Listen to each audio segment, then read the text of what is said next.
Hi friends, welcome back to our channel. நான் உங்க நந்தினி. நாம இன்னைக்கு ரொம்ப சூப்பரான ஒரு ரெசிபி தாங்க பார்க்க போறோம். தாபா ஸ்டைல்ல எப்படி எக் கறி பண்றதுன்னு பார்க்கலாம். வாங்க வீடியோக்குள்ள போலாம். ஒரு கடாயில 2 ஸ்பூன் அளவு எண்ணெய் விட்டுக்கலாம். எண்ணெய் நல்லா காஞ்சதும் 1/2 கப் அளவு சின்ன வெங்காயம் நறுக்கி எடுத்துர்க்கேன். நீங்க பெரிய வெங்காயம் கூட சேர்த்துக்கலாம், ஆப்ஷனல் தான். ஆனா சின்ன வெங்காயம் சேர்க்கும்போது டேஸ்ட் ரொம்ப சூப்பரா இருக்கும். நல்லா வதக்கிக்கலாம். அடுத்து நறுக்கி வச்சிருக்க இஞ்சி பூண்டு எடுத்துக்கலாம். ஒரு 4 பல் பூண்டு எடுத்துக்கிட்டா போதும். நீங்க ஜிஞ்சர் garlic பேஸ்ட் இருந்துச்சுனா அதுவே எடுத்துக்கோங்க. நல்லா வதக்கிக்கலாம். பாருங்க நல்லா வதங்கிடுச்சு.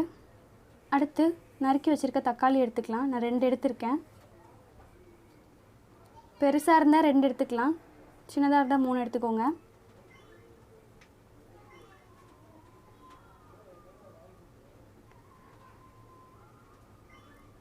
நல்லா வதங்கி வரட்டும். ஒரு 5 நிமிஷம் அப்படியே விடலாம். அடுப்பை சிம்லயே வச்சுக்கலாம். பாருங்க இப்போ நல்லா வெந்திருக்கு. நல்லா வதக்கிக்கலாம். அடுத்து பச்சை மிளகாய் 2 எடுத்துர்க்கேன். நீங்க காரத்திற்கு ஏற்ப 3 கூட எடுத்துக்கலாம். நல்லா அது கூட வதக்கிட்டு நம்ம நைஸா மிக்ஸில போட்டு அரைச்சி எடுத்துக்கலாம். அதே கடாயில 2 ஸ்பூன் அளவு எண்ணெய் விட்டுக்கலாம். எண்ணெய் நல்லா காஞ்சதும் 1/4 ஸ்பூன் அளவு மஞ்சள் தூள் எடுத்துக்கலாம். அடுத்து 1/4 ஸ்பூன் அளவு மிளகாய் தூள். அடுப்பு சிம்ல வச்சுக்கலாம். பாருங்க நல்லா கலந்து விட்டுக்கலாம். இப்போ வேக வச்சிருக்க முட்டை எடுத்துக்கலாம். இந்த சைடுல எல்லாம் நல்லா கட் பண்ணிக்கோங்க நாலா. அப்பதான் மசாலா எல்லாம் உள்ள இறங்கும். எல்லா முட்டையும் கட் பண்ணி வச்சுக்கலாம்.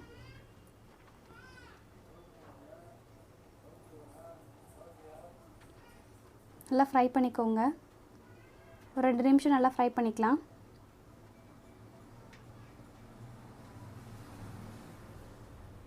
பாருங்க இப்போ நல்லா மேலல்ல ஒரு லேயர் மாதிரி வந்திருக்கு. அடுத்து அதே கடாயில எண்ணெய் விட்டுக்கலாம்.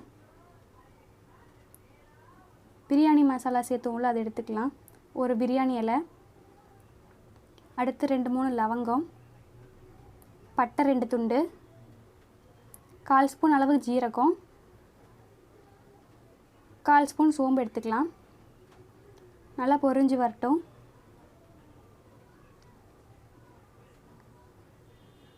நல்லா ஃப்ரை பண்ணிக்கோங்க.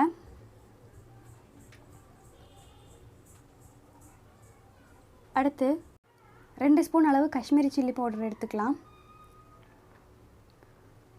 பாருங்க இப்போ நல்லா கலர் வந்திருக்கு.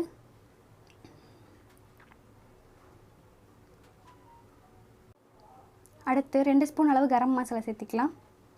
நல்லா கலந்து விட்டுக்கோங்க.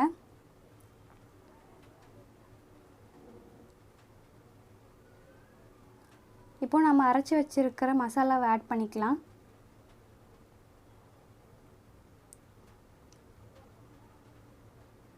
நல்லா நைஸா அரைச்சுக்கோங்க. கலந்து விட்டுக்கலாம்.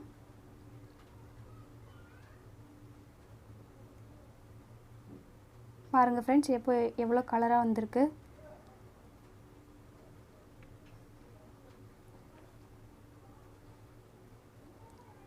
ஒரு 2 ஸ்பூன் அளவு கொத்தமல்லி பவுடர் சேர்த்துக்கலாம். தேவையான அளவு உப்பு. நல்லா கலந்து விட்டுக்கலாம்.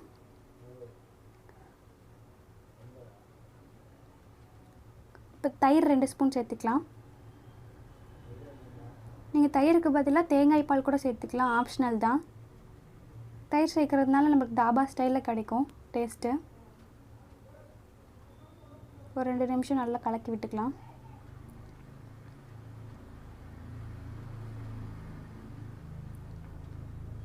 இப்போ ஒரு டம்ளர் அளவு தண்ணி சேர்த்துக்கலாம்.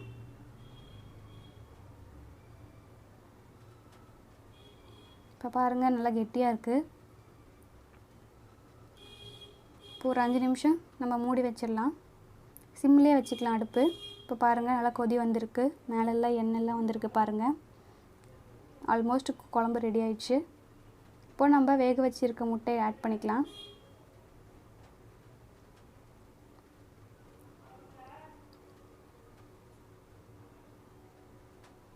நல்லா முட்டையிலலாம் நல்லா மசாலா இறங்குற வரைக்கும் ஒரு 5 நிமிஷம் கொதிக்கட்டும்.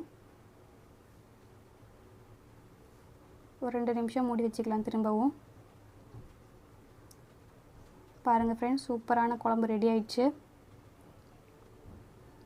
கொத்தமல்லி இலை தூவி நம்ம இறக்கிட வேண்டியது தான், அவ்வளோதான். சப்பாத்திக்கெலாம் ரொம்ப சூப்பராக இருக்கும். மறக்காமல் ட்ரை பண்ணி பார்த்துட்டு கமெண்ட் பண்ணுங்கள். பக்கத்தில் இருக்க பெல் ஐக்கானை கிளிக் பண்ணி சப்ஸ்கிரைப் பண்ணிக்கோங்க. தேங்க்யூ.